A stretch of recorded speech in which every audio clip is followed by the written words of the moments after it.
जब आप खुद को एक दूसरे से कंपेयर करते हो, तो क्या आपके कंपेयर करने से आप उस इंसान से ज़्यादा बेटर हो जाते हो जिससे आप खुद को कंपेयर कर रहे हो? नहीं होते। तो फिर कंपेयर करते क्यों हो? क्यों हर बार अपने मन को ऐसा फ़ील कराते हो कि तुम बेटर नहीं हो, वो सामने वाला तुमसे ज़्यादा अच्छा है और इससे कुछ हो भी नहीं रहा, ये भी नहीं है कि तुम उससे बेटर हो पा रहे हो, तो क्यों करते हो ये सब? क्यों तुम ऐसे क्यों नहीं कर सकते कि सामने वाला जो काम कर रहा है वो करता रहे, तुम अपने काम पर ध्यान दो और तुम ये कोशिश करो कि तुम कल से ज़्यादा अच्छे हो पाओ।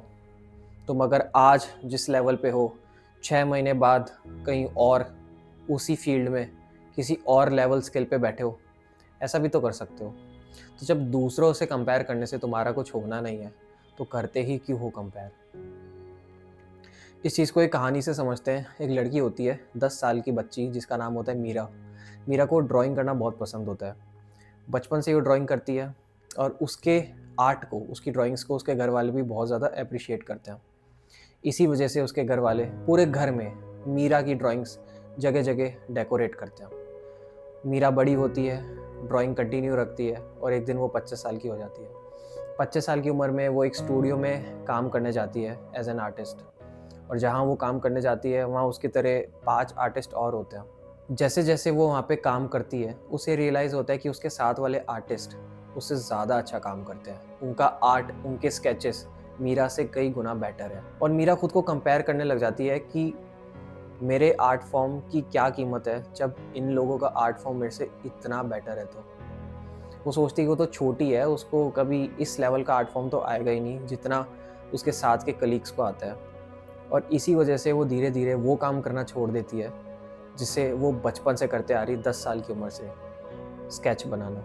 वो अपने एक प्रोजेक्ट पर काम कर रही होती है और वो उसे कंप्लीट भी नहीं करती, वो उसे बीच में ही अधूरा छोड़ देती है, क्योंकि उसके मन में वो चीज़ आ चुकी होती है कि मैं इतनी बेहतर नहीं हूँ जितने मेरे साथ वाले बेहतर हैं। तो शाम को एक दिन जब वो स्टूडियो में अकेली बैठी होती है, साथ वाले सारे आर्टिस्ट अपने घर जा चुके होते हैं, और वो अपने उस अधूरे स्केच को, जिसको वो पूरा भी नहीं कर रही है क्योंकि वो डीमोटिवेट हो चुकी है, उसको देख के वो बात करती है कि मैं कितनी कम हूँ, मैं कभी उन जैसा नहीं बन पाऊँगी, मैं किसी काम की नहीं हूँ।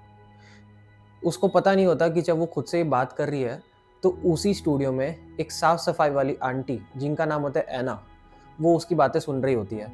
ऐना मीरा के पास आती है और बोलती है कि तुम बेटा अपनी ड्राइंग्स को देख के बात करते हो? तो मीरा बोलती है कि सॉरी, मुझे पता नहीं था आप मेरी बातें सुन रहे हो। ऐना बोलती है कि तुम बात तो कर ही रहे हो, ऊपर से अपनी ड्राइंग्स को डाँट कर बात कर रही हो कि तुम तो बहुत कम हो, तुम कभी उन जैसा नहीं बन पाओगे। तो मीरा बोलती है, हाँ, सही तो बोल रही हूँ। मेरे साथ वाले कलीग्स, जो मेरे साथ के आर्टिस्ट हैं, उनका आर्ट मेरे से कितना गुना बेहतर है। मैं तो किसी काम की नहीं हूँ। मेरे से तो कभी इतना अच्छा आर्ट फॉर्म नहीं बन पाएगा जितना मेरे साथ वाले बना देते हैं। ये बात सुन के ऐना बोलती है कि तुम क्या बचपन से ही इसी लेवल का आर्ट बना रहे थे, जैसा अब बनाना चालू हुए हो? तो मीरा बोलती है कि नहीं, जब मैं छोटी बच्ची थी तो मैं इतना अच्छा नहीं बना पाती थी, लेकिन मुझे ड्राइंग करना बहुत पसंद था और मैं करती रहती थी। टाइम के साथ-साथ मैं करती गई और धीरे-धीरे आर्ट फॉर्म बेटर होता गया। तो ऐना बोलती है कि तो अब क्या बदल गया ऐसा कि तुम खुद को बेटर नहीं कर रही हो और तुम्हारे अंदर कीड़ा आ गया है कंपैरिज़न का कि सामने वाला मुझसे ज़्यादा अच्छा है। बात गहरी थी। ऐना की ये बात मीरा के मन में टच हो गई। मीरा सोचने लगी कि जिस चीज़ को उसने 15 साल दे दिए अपनी ज़िंदगी के, ऑल ऑफ सडन क्योंकि किसी को वो काम उससे ज़्यादा अच्छा आता है, उसने उस काम को ही करना छोड़ दिया जिसे वो बचपन से करती आ रही थी और जिसे करना उसको बहुत ज़्यादा पसंद था। और उस पॉइंट पे उसको रियलाइज़ हुआ कि वो कंपैरिज़न करके खुद की खुशी मिटा रही है, और जितना बेटर वो टाइम के साथ-साथ हो सकती थी, वो अब नहीं हो पा रही है।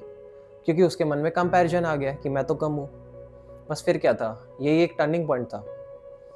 मीरा अपने घर नहीं जाती है और अपने उस स्टूडियो में आर्ट फॉर्म को कंप्लीट करती है जिसे वो कब का छोड़ चुकी थी अधूरा, क्योंकि वो लोगों से कंपेयर कर रही थी खुद को। वो उस आर्ट फॉर्म को पूरा करती है, अपने स्टाइल में कंप्लीट करती है, जैसा उसका मन करता है, जितना उससे हो पाता है, अपने अंदाज से, अपने स्टाइल से। अगले दिन जब सारे आर्टिस्ट इंक्लूडिंग मीरा स्टूडियो में आते हैं, तो सब लोग उस आर्ट फॉर्म को देखते हैं जो मीरा ने बनाया है। सारे आर्टिस्ट बहुत तारीफ़ करते हैं मीरा की कि इस आर्ट फॉर्म को देख के पता लग रहा है कि ये तुमने बनाया है, इसमें तुम्हारा स्टाइल साफ-साफ झलक रहा है। मीरा को ये बात सुन के बड़ी खुशी होती है और वो ऐना को याद करती है, जो बात ऐना ने मीरा से कही थी कि जब तुम छोटी बच्ची थी, क्या तुम्हें ये काम इतना ही अच्छा करना आता था, जितना तुम अभी कर पाती हो? देखो, बात बहुत गहरी है। आप अपने हिसाब से चीज़ों को सीखते हो, समझते हो, परखते हो। किसी दूसरे इंसान से कंपेयर करने का मतलब है आप खुद को डीमोटिवेट कर रहे हो। जिस चीज़ में आपने इतने साल लगा दिए, जिस चीज़ में आपने अपनी खुशी ढूँढी, ऑल ऑफ सडन उसको रोक देना जस्ट बिकॉज़ आपसे कोई दूसरा वाला इंसान ज़्यादा अच्छा कर सकता है, that doesn't make any sense. हम सब अलग-अलग रफ़्तार से चीज़ों को सीखते हैं, कैच करते हैं। लोग जो काम कर रहे हैं उन्हें करने दो, उन्हें एप्रिशिएट करो, कंपेयर मत करो। उनसे सीखो कि देखो वो कितना अच्छा काम कर रहा है, मैं क्या सीख सकती हूँ या क्या सीख सकता हूँ। बट कंपेयर करना that doesn't make any sense. एक बात होती है अगर तुम्हारे कंपेयर करने से तुम उससे अच्छा कर पा रहे हो तो शायद बात अलग भी होती है, बट उससे कुछ भी नहीं होना है। अपने काम पर ध्यान दो और खुद को अपने पास्ट से कंपेयर किया करो कि कल तक जो मुझे काम इतना अच्छा करना आता था, आज मैं उससे 2 गुना बेटर हूँ। टाइम के साथ-साथ तुम भी अच्छे हो जाओगे। सो अपने काम को कंटिन्यू रखो और चाहे तुम किसी भी करियर में हो, किसी से कंपैरिजन ड्रॉ मत करो, क्योंकि कंपेयर करने से तुम सिर्फ अपनी खुशी छीन रहे हो और उस काम को रोक रहे हो जिसे तुम बहुत लंबे टाइम से करते आ रहे थे। सो यस, अपना काम कंटिन्यू रखो, करते रहो, मेहनत करते रहो, दूसरों को एप्रिशिएट करो और खुद पर ध्यान दो।